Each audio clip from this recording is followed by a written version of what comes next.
Bom dia, meus irmãos, minhas irmãs. Que Deus abençoe a cada um de vocês neste dia da nossa live, nesta quarta-feira, dia especial, né, para cada um de nós. Cada quarta-feira a gente tem a oportunidade de trazer, né, um convidado para poder estar sendo entrevistado, para poder estar partilhando conosco, bater um bom bate-papo bem descontraído. E hoje nós estamos com Eduardo Soares, né, cantor, compositor, né, da musicalidade católica, e ele será hoje o entrevistado dessa manhã da nossa live. Seja muito bem-vindo, Eduardo Soares. Bom dia para você. Bom dia, irmão Gabriel. Bom dia para toda a comunidade de servos da Divina Misericórdia. Bom dia para você que nos acompanha nessa live. Vamos partilhar um pouquinho, né? Falar um pouquinho das coisas de Deus, das coisas que Ele tem feito na nossa vida por sua graça e misericórdia, né? Amém. Que você possa já, né, ir compartilhando, já ir curtindo, né, comentando, fazendo seu comentário, enviando a sua pergunta para nós, né, para que se torne cada vez mais dinâmico a participação nossa. Você participando conosco também é muito importante, né, para que a evangelização possa acontecer. Então, já tenho uma pergunta, né, para o Eduardo Soares. Como eu disse, cantor, né, compositor, católico. E gostaria de saber, Eduardo, como foi a sua experiência pessoal com Jesus? Né? Quando ela aconteceu? Né? Como que foi essa experiência com Jesus, no início da sua caminhada? Conta um pouquinho para a gente. Então, irmão, eu nasci ali no Complexo da Maré, no Rio de Janeiro. Para quem nos assiste de fora, o Complexo da Maré é um complexo de várias comunidades, de favelas, que se unem em torno de 21, 22 comunidades hoje, e se encontram ali às margens da Baía de Guanabara, entre a Avenida Brasil e a Linha Vermelha. Assim. Eu nasci ali em 1978, estou prestes esse mês a completar 40 anos de idade. Hoje eu já não moro mais lá, eu pertenço hoje aqui a Piadetá, que é distrito de Magé, que pertence a Petrópolis, onde a gente está situado. Tanto onde eu moro, como também outra comunidade que é situada, né? Diocese de Petrópolis, Rio de Janeiro. Porém, quando eu tinha por volta dos meus 13 anos de idade, a convite de um amigo, conheci uma paróquia lá, que na época ainda era uma capela, onde eu tinha muita vontade de ir, mas por diversas circunstâncias eu ainda não frequentava. E aí um amigo em comum me convidou, ali eu fui para um grupo jovem, e nesse grupo jovem estavam precisando de gente para tocar violão. E ali eu comecei a me despertar para a música. Logo de cara, muita coisa aconteceu, porque, de forma resumida, eu estou falando ali do ano de 92, 91. Nessa época estava tudo muito no início dos grupos de oração aqui no Rio de Janeiro. E se cantava muito pouco música católica dentro dos grupos. E eu, começando a perceber essa necessidade, eu começo a despertar não só o dom de tocar, mas também de compor. Eu sentia uma necessidade de ter algo nosso, uma identidade nossa. E ali eu começo a participar de um grupo de oração que ainda não era na minha paróquia, na minha comunidade, era na paróquia, mas era numa capela. Esse grupo de oração chama-se Grupo de Oração Sião, dos grupos mais antigos do Rio de Janeiro. Estavam precisando também de gente para tocar e eu fico participando do grupo jovem e começo lá nesse grupo de oração. E ali eu começo a ter uma experiência já com a renovação. E aí, com um ano que eu estou nesse grupo de oração, eu tinha por volta de 13 para 14 anos, o Senhor coloca no meu coração a necessidade de um grupo de oração lá na minha capela. E aí eu levo a proposta para o meu padre, né, pelo padre Piero, que é um missionário italiano de uma fraternidade chamada Irmãozinhos de Foucault.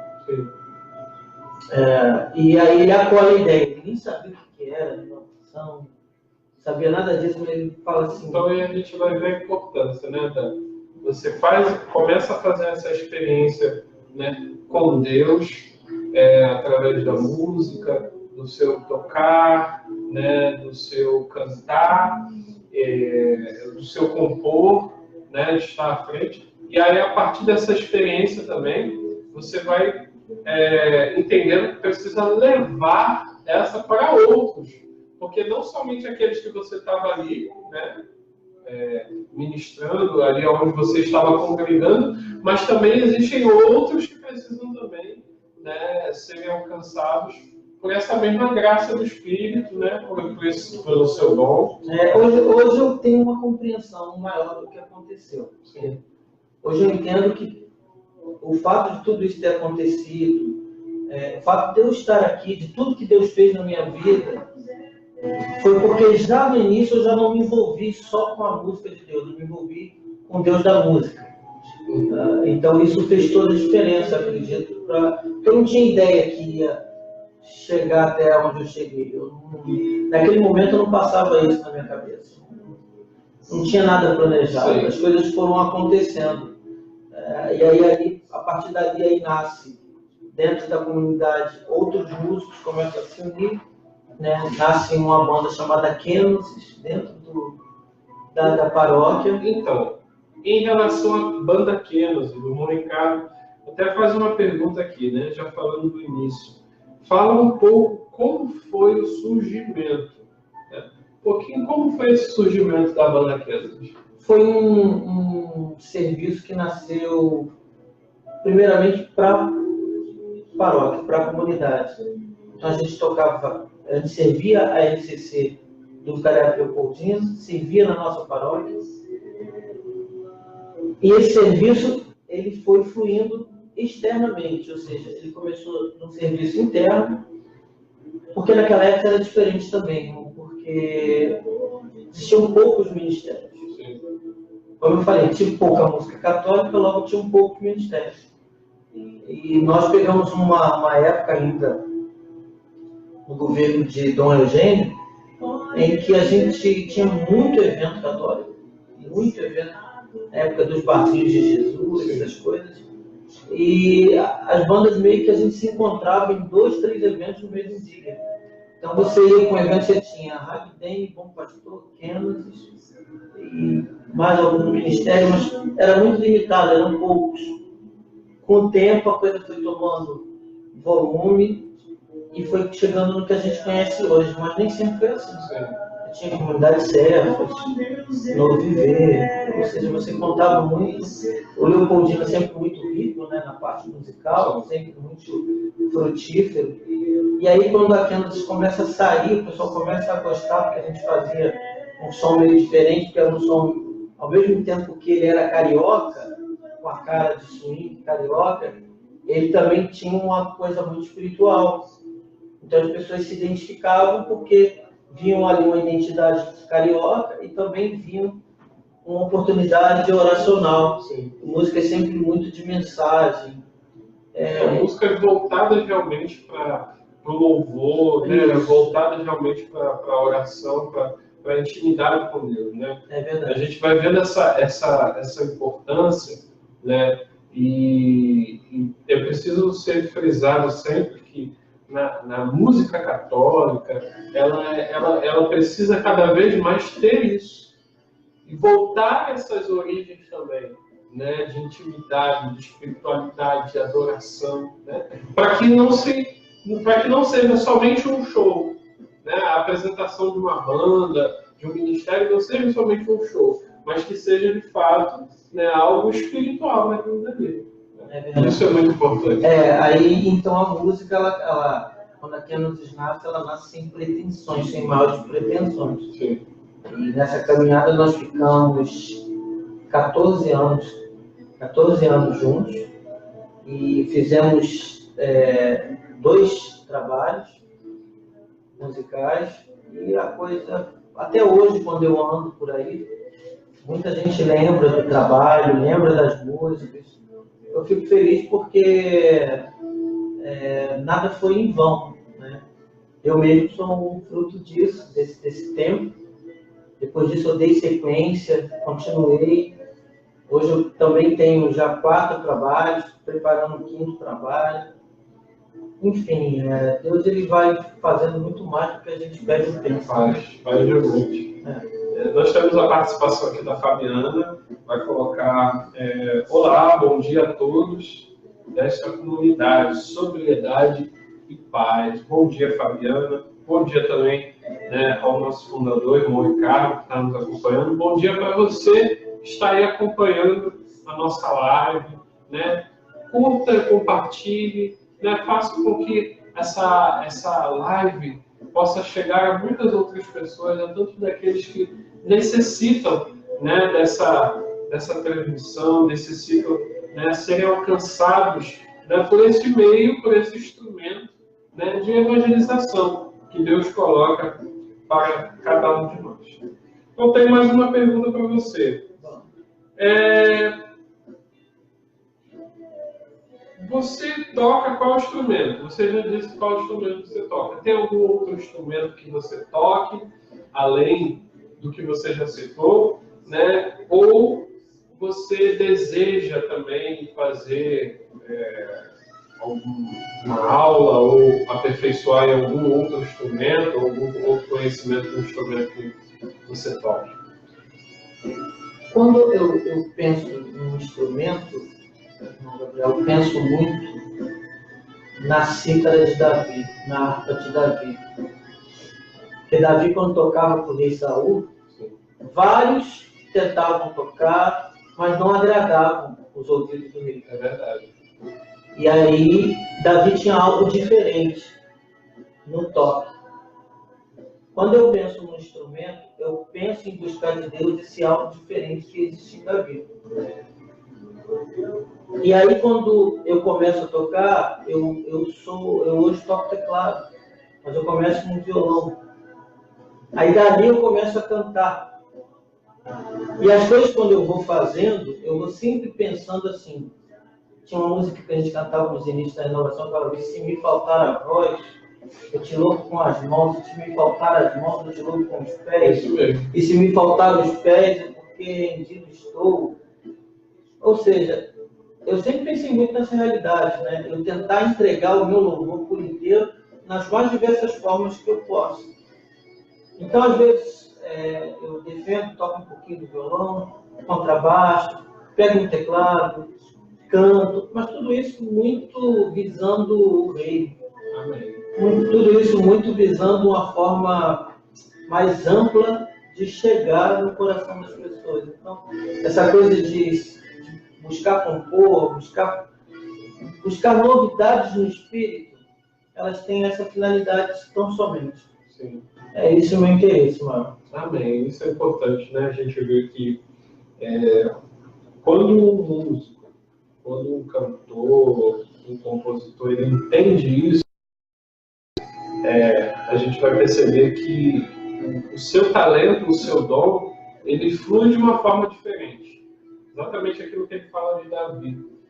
Quando você toca com um desejo de evangelizar, quando você prega com desejo de evangelizar, quando você faz algo com desejo de beneficiar as pessoas, o seu talento, a gente vai entender que o dom, ele é um presente de Deus para você, mas para a edificação de todos, para a edificação da igreja. E falando sobre talento, sobre dons e aquilo que são os frutos, o irmão Ricardo deixa uma pergunta aqui para você, Eduardo. Somando aos CDs da Kenos, já são 6 CDs, se não me engano. Quais as dificuldades para se lançar um trabalho no meio católico, pois sabemos o quanto é difícil? A primeira coisa é você fazer sem perspectiva de retorno, no que diz respeito ao lado humano, financeiro. É o que eu diria para quem hoje pensa em fazer um trabalho católico. Porque, primeiro, em segundo, eu diria que você não fizesse a sua vontade, porque pela minha vontade eu não farei. Eu faço porque é a vontade de Deus no meu vida. E é tão vontade de Deus que nenhum desses trabalhos teve gravadora. Foi tudo por obra e misericórdia dele.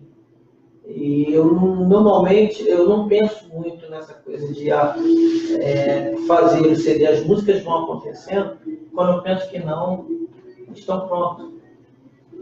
E até hoje o sistema é o mesmo. A gente vai cantando nos encontros, vão acontecendo, né? E tudo muito da mesma forma, né? E Deus é que vai conduzindo. Então, o trabalho de música católica hoje é preciso compreender o seguinte: tem muito músico cristão, mas eu preciso dizer que tem pouco cristão músico. É verdade.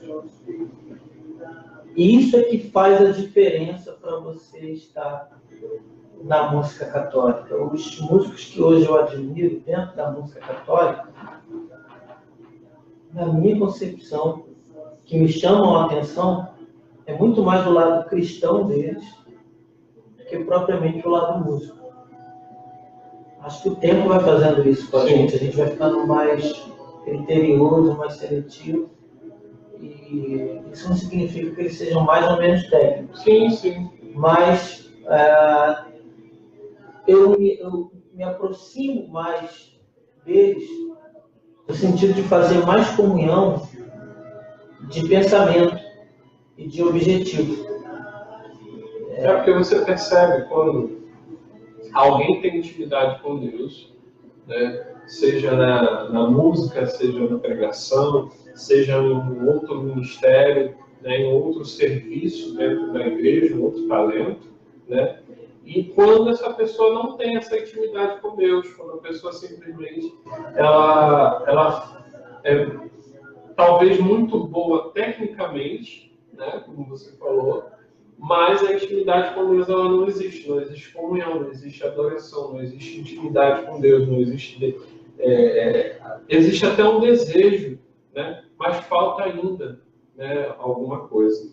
Então, eu queria que você trouxesse para nós, né, um pouco das pessoas que foram referencial para você no início da sua caminhada, principalmente na área da música, já que você é um cantor, compositor, né, um músico e tem esse talento, esse dom, né? Quais pessoas que foram para você esse referencial da área da música, mas também fora da música, as pessoas que te ajudaram como cristãs, como de fato pessoas cristãs, como pessoas católicas, né, que foram referencial para você? Quais seriam essas pessoas? Musicalmente, pouca coisa se tinha na música católica quando eu comecei, né? Então não posso deixar de falar do Eugênio Jorge e do Martim Valverde, porque o Eugênio, eu imitei muito o Eugênio nos grupos de oração, quando eu animava. Para mim é um orgulho, não é vergonha nenhuma dizer isso. Eu comprava umas fitinhas cassete do Eugênio, chamada Manancial, chegou a sair volume 1, 2, 3, 4, que essas fitinhas eram ministrações que eram gravadas nos rebanhões da época, que aconteciam em cruzeiro. E quantas vezes eu ia para frente do grupo de oração e quantas vezes eu imitava o Eugênio. Depois comecei a ter acesso ao trabalho do Martim e começava a ver, nossa, como esse cara, ele é um cara de Deus, um homem ungido, um referencial. Então, lá no início, eu posso dizer, depois vem o Dunga, né? Naqueles seus inícios ali, pegando o cajado, literalmente, ali, daquele primeiro momento. musicalmente, já na parte instrumental, acho que eu poderia citar aqui o Boy, né, que foi um cara que fez por muito tempo muita coisa sozinho, né?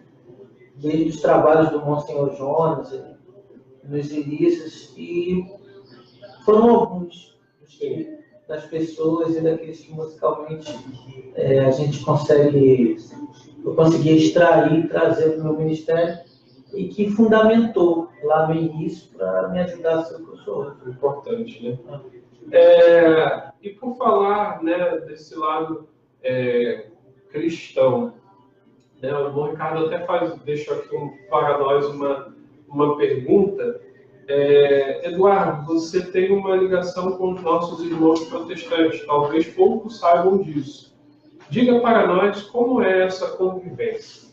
Então, meu pai, ele é pastor evangélico da Assembleia de Deus, do Ministério de Jeová Shammah. Eu quero mandar um abraço aqui para eles, para todos lá do Ministério. Minha mãe é missionária lá também. Eu descobri muito cedo o valor da comunhão, de fazer comunhão. A compreensão da dimensão de povo de Deus, de ovelhas, ou seja, essa dimensão que Jesus vem nos falar, da gente, quando começa a compreender de que é muito maior que nos une do que o que nos separa, sim, a gente começa a ter uma compreensão eclesial muito maior do que aquilo que o nosso universo visual nos proporciona. E isso é fruto de você sair da tua zona de conforto, muitas vezes daquilo que é o teu local de conveniência, para ter uma visão de área, uma visão de cima. Porque às vezes a gente tem uma visão muito plana. E aí quando você sai do teu lugar e você olha e tem uma visão mais ampla, mais aberta, você começa a compreender o quanto que tem de presença de Deus na vida dos irmãos, o quanto que a gente precisa fazer comunhão, ser um com eles, de maneira que isso só me ajuda dentro da minha musicalidade. Eu acabo fazendo uma música que ela está impregnada de tudo isso. sim, De tudo isso que eu vivo, que eu experimento, e que passa também por essa experiência de ecumenismo, né? A começar dentro da minha família, mas fruto de tantos amigos aí que eu consegui fazer no longo dessa caminhada. Essa experiência, né, que a própria igreja ela vai nos orientar, a própria igreja ela vai nos ensinar a acolher, né? E isso é muito importante, né? A experiência de você acolher o outro, né, na religião que o outro professa, na realidade dele, mas acolher a pessoa, né? Você não excluir a pessoa de forma alguma, porque professa uma outra religião, porque professa uma outra fé, né, melhor dizendo, porque participa, faz parte de uma outra religião. E você já chegou a cantar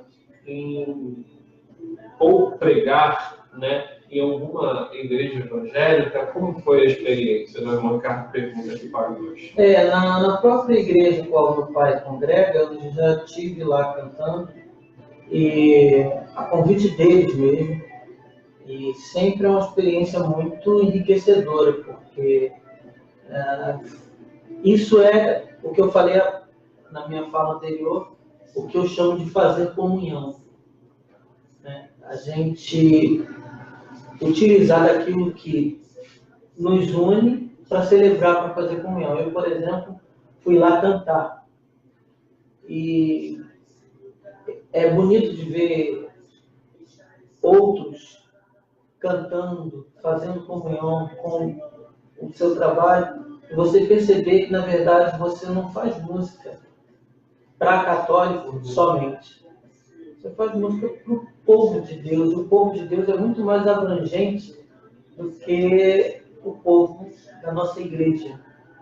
No sentido de que, quando eu preparo uma música, ela tem que ser desde do cara que está lá dentro da igreja, dentro do grupo, até o cara que está deitado lá na rua, debaixo da marquise, precisa tanto quanto aquele que está lá dentro. Sim, é verdade. Então, uma visão ampla daquilo que eu faço como músico me ajuda a realizar a obra de Jesus, Amém. que não olhava as condições, nem as religiões, nem a forma como o outro estava, mas se fazia tudo para todos, né? Sim. Então, praticar uma música que seja tudo para todos. Para todos. Isso é importantíssimo.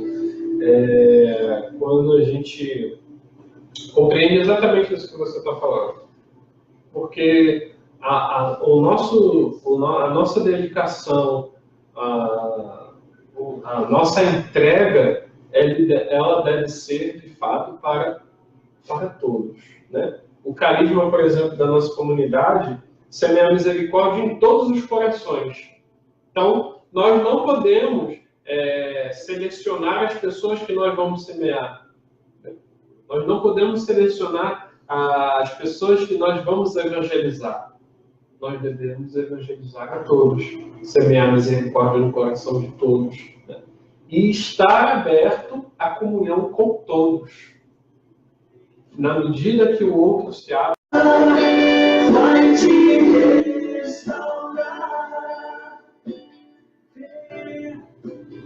Voltamos então para a segunda parte, né, da nossa live, do nosso encontro, semeando a misericórdia. Né? Tivemos um problema aí com a internet, né, com a conexão, enfim, com o Facebook, não sei, mas estamos aí de volta e continuando, né, a nossa partilha, né, continuando tudo aquilo que nós estamos falando sobre a graça de Deus, né, na vida de cada um de nós, mas de modo especial hoje na vida do Eduardo Soares, cantor, compositor católico. E, Eduardo, quais sacerdotes, falando da vida de igreja, de comunhão, de unidade, né, é muito importante a gente frisar isso, né, que os sacerdotes, eles são, de fato, uma bênção, é uma graça, né? Os sacerdotes são o Cristo, né, aqui na Terra, mas na sua experiência pessoal com os padres, com os sacerdotes, né, quais seriam os sacerdotes que, seja no início da caminhada, no decorrer e até hoje, né, da sua vida, do seu ministério, teve essa grande importância de apoio, de incentivo, né? Quais seriam esses padres? Olha, irmão Gabriel, eu passei por duas comunidades que são completos 27 anos de caminhada, de evangelização, e por incrível que pareça, só passei por duas comunidades. Uma foi a Jesus de Nazaré, que hoje é paróquia, no Complexo da Maré, e a outra é aqui em Nossa Senhora Aparecida, em Petrópolis, Piabetá. Eu posso dizer, do Complexo da Maré, o Padre Piero, que é um missionário que chega ali nos inícios da formação do Complexo da Maré, e sozinho ele começa a evangelizar, começa a fazer o trabalho de semear Deus ali para toda aquela comunidade que existe ali hoje. E posterior a ele, o Padre Francisco Ribeiro, Sim. que é um padre da Diocese do Rio, da Arquidiocese do Rio, que ele assume assim que a comunidade vira paróquia, e ele é importantíssimo naquela passagem de capela para a paróquia, nos acompanhou ali como ministério. Então, é os dois que eu posso citar. E aqui, na nossa diocese, eu posso citar dois também. Eu posso citar o Padre Celestino, Sim. que foi o padre que me acolheu aqui, porque quando eu cheguei aqui, eu já vinha de muitos anos, quase 20 anos de caminhada, e eu queria, humanamente falando, sentar e descansar um pouco. Até porque na nossa paróquia haviam muitos músicos, né? Sim. É uma paróquia muito rica em música. Então falei, poxa, agora aqui eu vou conseguir descansar. Estou lá eu no meu cantinho, tipo aquele personagem da escolinha do professor Raimundo, estou lá no meu cantinho, sentado, e aí o Padre Celestino me descobre. E aí vem e fala comigo, eu falo exatamente isso com ele, E aí ele diz, não, você não pode ficar sentado. E aí ele me coloca de novo para trabalhar. Continuava como missionário, mas eu não estava com aquele trabalho fixo, né? Porque Deus, embora eu tenha todo um trabalho missionário por aí, evangelizando, eu entendo a paróquia como lugar de revelação de Deus. E nesse entender, eu me responsabilizo por aquilo que seria o meu papel nessa revelação de Deus. Então, para mim é um lugar de serviço de excelência com a música. A Santa Missa, a paróquia, para mim não é secundário, pelo contrário. Eu entrego meus 100% musicalmente dentro da celebração, da música, dentro da vida comunitária. E Deus tem feito maravilhas até então. Eu já estou servindo lá esse ano já há 10 anos e estou muito feliz, né, com o acolhimento. Hoje ele já não está mais lá, ele subiu para o meio da serra, e de maneira que eu agradeço muito a ele todo o carinho e essa continuidade da minha missão. É muito importante para o músico ele ter um apoio, um incentivo sacerdotal, né? A gente percebe que como que o selo, né? É o selo da igreja, é o carinho da igreja. Não, sim, né? Totalmente. É essencial, diria. É importantíssimo mesmo, né? E aí a gente vai ver no decorrer da caminhada que aquilo que você coloca para nós hoje, a missa, o sacrifício, a paróquia, o próprio nome paróquia já diz exílio, né? Lugar de exílio, lugar de deserto, lugar reservado, né? Para que ali aconteça a revelação, a glória de Deus ela se manifeste. É na paróquia que as nossas forças elas vão se renovar, porque a paróquia é a mãe, né? É a mãe das comunidades, né? Inclusive toda a comunidade, nova comunidade, toda a pastoral, todo o movimento, qualquer expressão da igreja, ela está inserida em uma área pastoral. Nessa área pastoral, consequentemente, tem uma paróquia, né? E como é importante essa comunhão, né? Com a paróquia, a comunhão com os nossos padres, comunhão com os nossos bispos, a obediência, né? Porque quantas vezes, com certeza, você teve que renunciar às suas próprias vontades para ser obediente. Sim, eu vejo também, Rodel, que a paróquia, ela embora para muitos músicos seja lugar de problemas, né? Eu falo isso pelas nossas conversas, partilhas com outros músicos, né? É na paróquia que a gente vai encontrar a solução, na minha concepção, de muita coisa para a música católica. Por exemplo, a gente às vezes reclama tanto de pessoas que não vão aos nossos eventos, não vão aos nossos shows, não compram nossos CDs, não ouvem as nossas músicas no rádio. E essas pessoas estão onde? Na minha humilde visão, estão sentadas lá no banco no dia de domingo. E aí, qual é o nosso trabalho? Nosso trabalho é ser aquilo que o documento de Aparecida vai nos pedir: evangelizar os batizados. Essas pessoas, elas precisam nos conhecer. Eu dou meu testemunho. Quantos são aqueles que, ao me verem cantando, tocando uma missa, só eu e um tecladinho, e muitas vezes vão acompanhando e dizem que vão gostando, vão sentindo Deus, e quando eu penso que não, elas já estão comprando um trabalho, comprando um CDzinho, elas estão ouvindo na rádio, depois elas chegam todas felizes: olha, te ouvi na Rádio Catedral,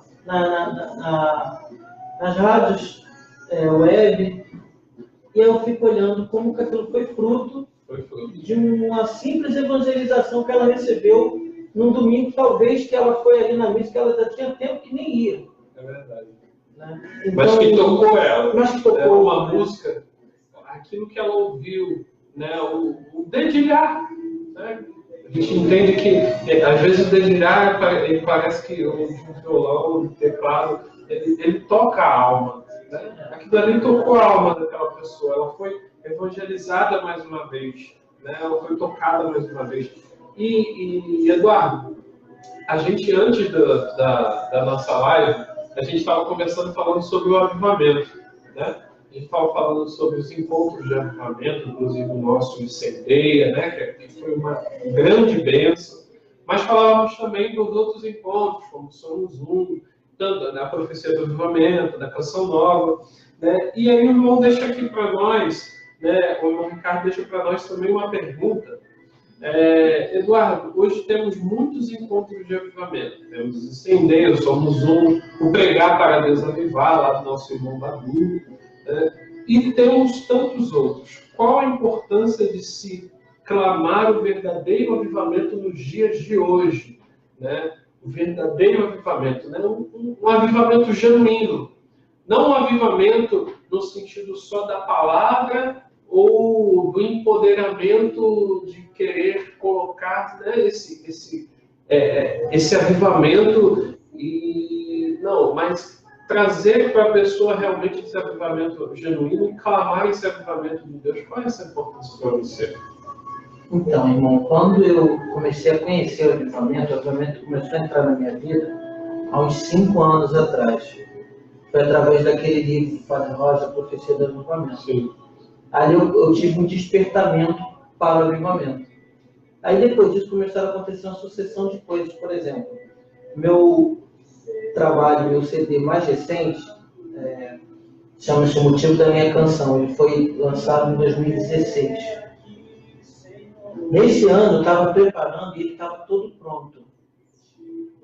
Um dia, e eu já tinha pedido, antes de começar a selecionar repertório, ao Jorge Mongol, grande compositor, que é daqui também, nosso amigo, nosso vizinho, eu tinha pedido a ele uma canção.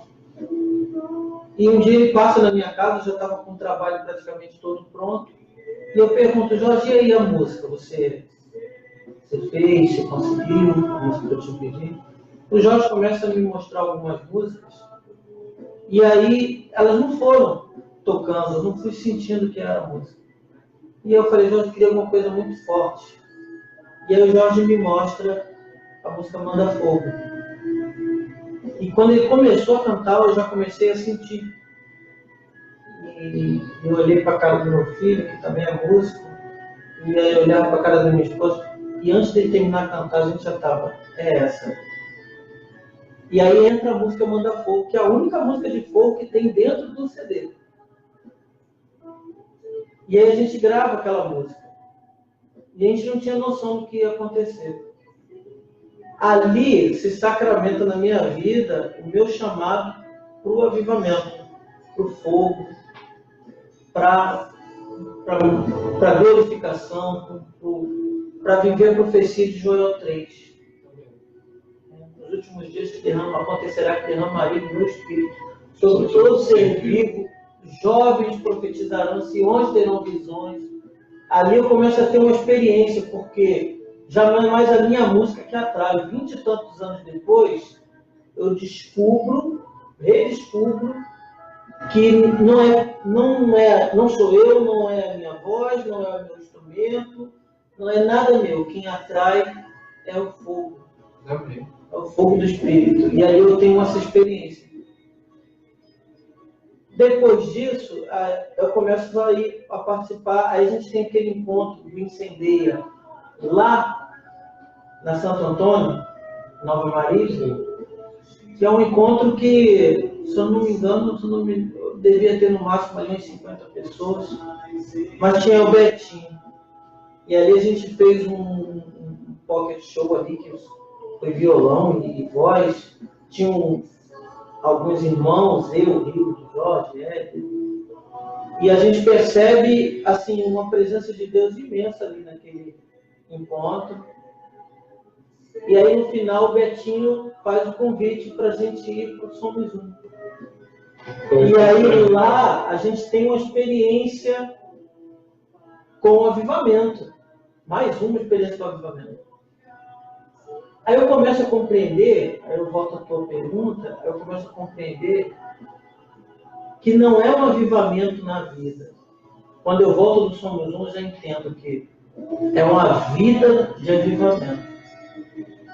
E aí, eu também venho com a compreensão de que não é para todo mundo começar açaí no charabadaio, açaí aleluiado e a coisa acontecer.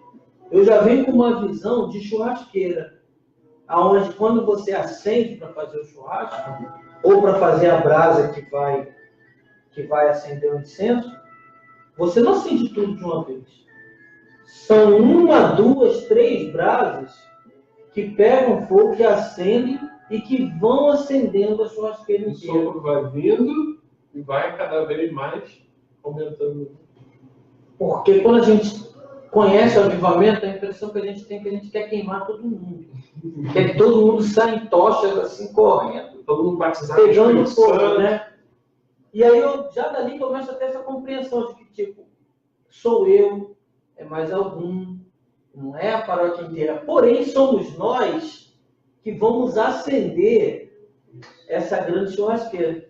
E cada um vai viver dentro da sua realidade, como expressão clerical, como expressão eclesial, cada um vai avivar aonde está. Diante, principalmente, do seu testemunho. Isso. Seu Agora, alguns que são escolhidos para ser essa primeira brasa, e hoje eu me vejo assim, eu me vejo como essa brasa que Deus levantou para acender outros irmãos, e assim tem acontecido. Aí daí surgem canções, aí daí já vão para a parte da realidade, da minha realidade, aí vão nascendo.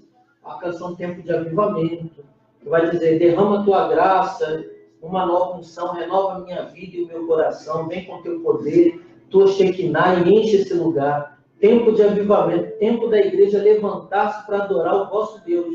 Essa é a minha compreensão do tempo que a gente está vivendo. Do derramamento do Espírito.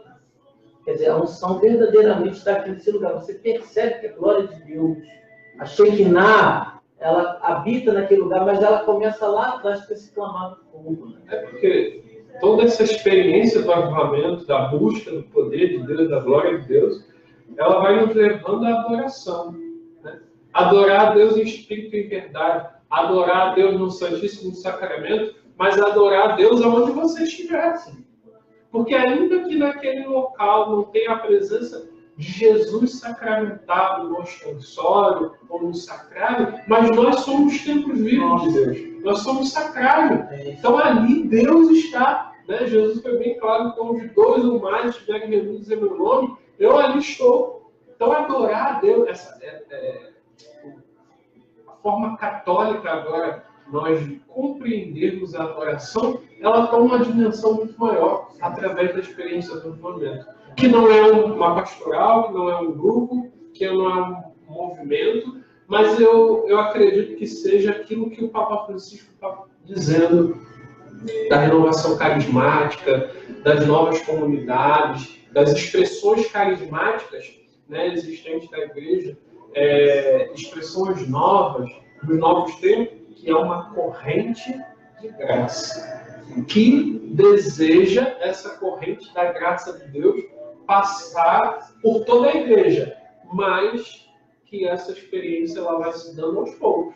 Né? Uma redescoberta. Uma redescoberta. Porque a gente tem uma tentação, a gente até comentava isso em off, na live, a gente tem uma tentação de quando a gente descobre esse avivamento, esse fogo abrasador, essa Shekinah, de achar duas coisas, que ela começou agora e também que nós agora somos os caras do maçarico, que vamos incendiar tudo. E, na verdade, a igreja está avivada há mais de 2000 anos. Né? E aí a gente precisa entender que a igreja já está avivada. Sim. Ou seja, eu não tenho, na verdade, isso até tira dos meus ombros todo um peso. Ou seja, fica tranquilo que você só precisa dar seguimento. Está no caminho certo, né? Porque não é dizer que a igreja não tinha um Espírito Santo nesses 2000 anos. E aí você descobre coisas lindas. Esses dias eu partilhava numa pregação do meu grupo de oração, que quantas vezes a gente vai para a fila da comunhão e a gente entende que a gente recebe Jesus, a gente entende que a gente recebe Deus, mas a gente nunca às vezes não desperta que a gente também está recebendo o Espírito Santo. É verdade. E Dom Carlos Alberto Navarro, junto com Valdeci Farias, eles são muito felizes. Dom Carlos, quando escreve naquela música Quando Teu Pai Revelou, e ele escreve uma parte da música que diz assim: Na comunhão recebemos o Espírito Santo. E vem contigo, Jesus, o teu Pai sacrosanto. Quer dizer, são as 3 dimensões da Trindade. Ou seja, o Pai, o Filho e o Espírito Santo. Então, eu ao comungar, eu também recebo o Espírito Santo. E aquele momento também é de fogo. E é uma frase da Beata Helena Guerra, né? A apóstola do batismo do Espírito Santo, da infusão do Espírito Santo. Ela vai dizer que em cada comunhão recebida, em cada comunhão sacramental, nós recebemos o batismo do Espírito. Nós somos batizados no Espírito Santo. Nós recebemos o batismo do Espírito Santo. É muito bom, é bonito, é belo a gente entender isso, porque os sacramentos, eles são importantes para a nossa salvação e em todos eles há uma ação trinitária.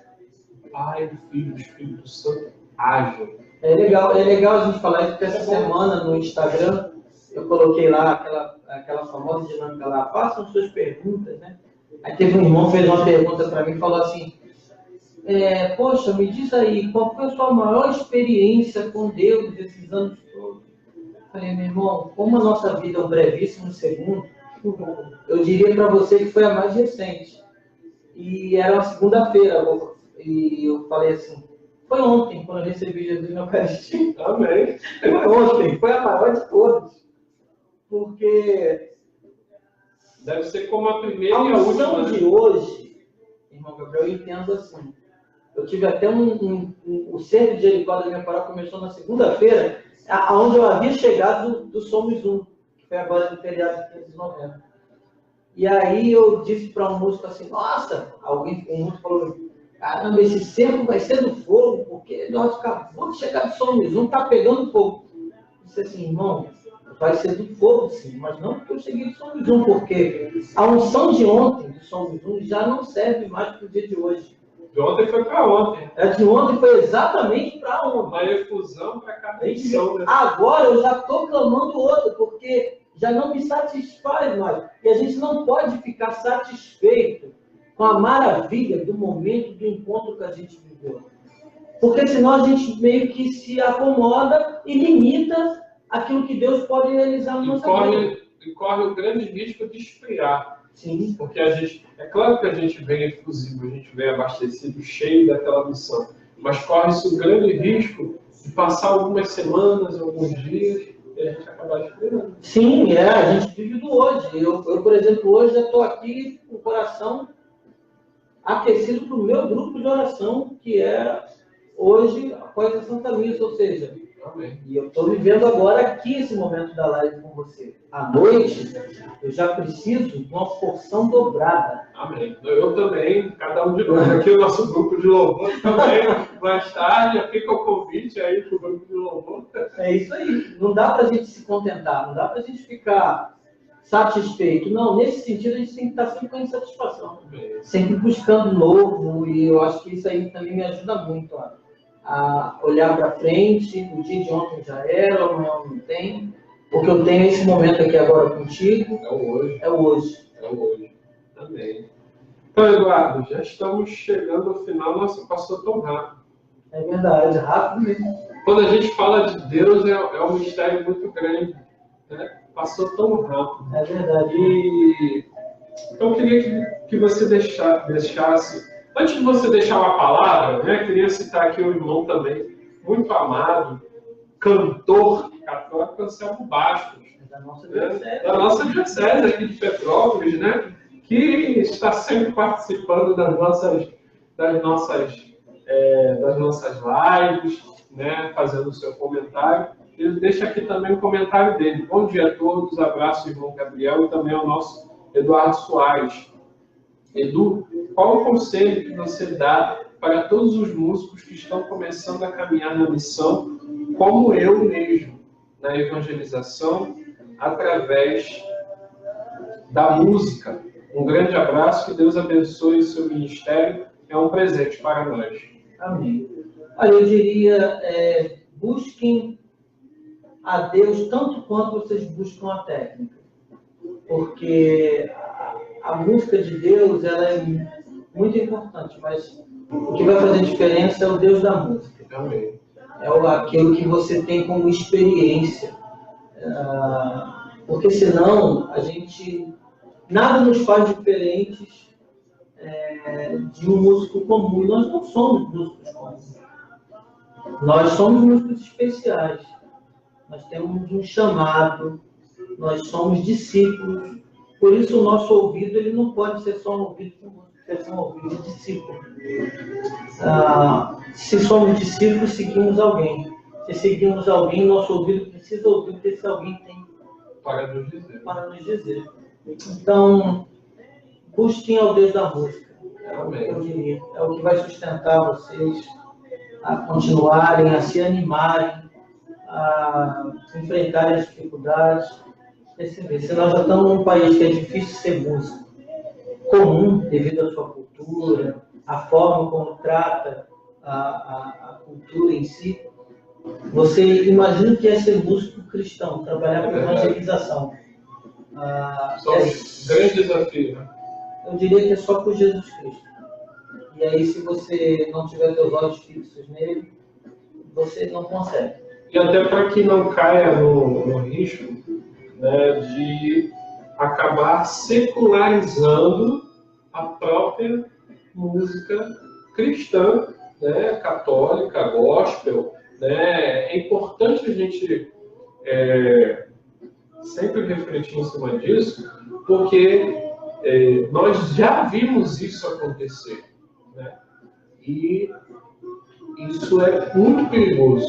Né? Nós não podemos secularizar as coisas de Deus.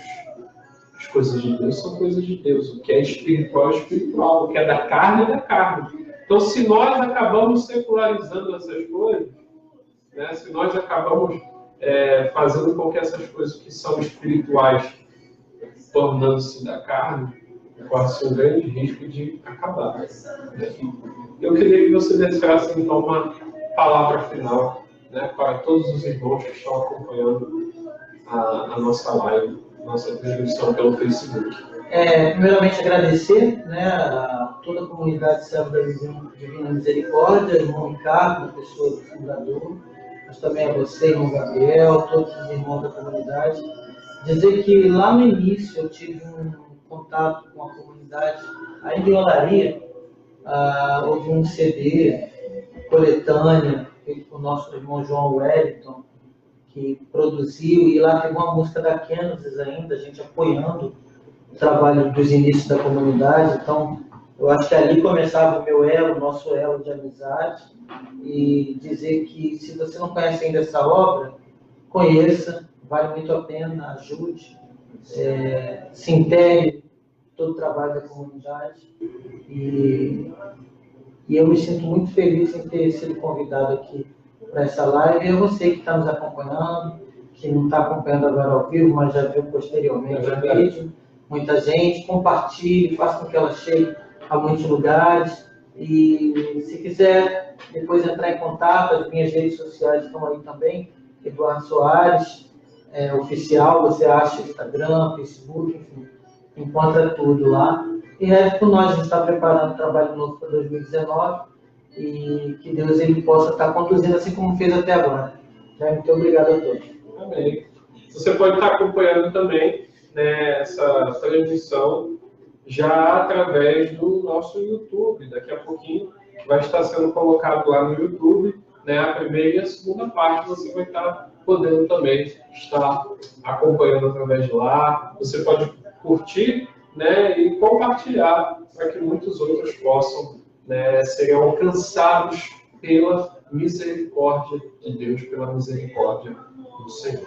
Então, que Deus abençoe a cada um de vocês, né? Gratidão a Deus, ao nosso Senhor, por tudo aquilo que vivemos nesta manhã, nesta transmissão, através desta transmissão. Nós somos a comunidade Servos da Divina Misericórdia, semeando a misericórdia em todos os corações.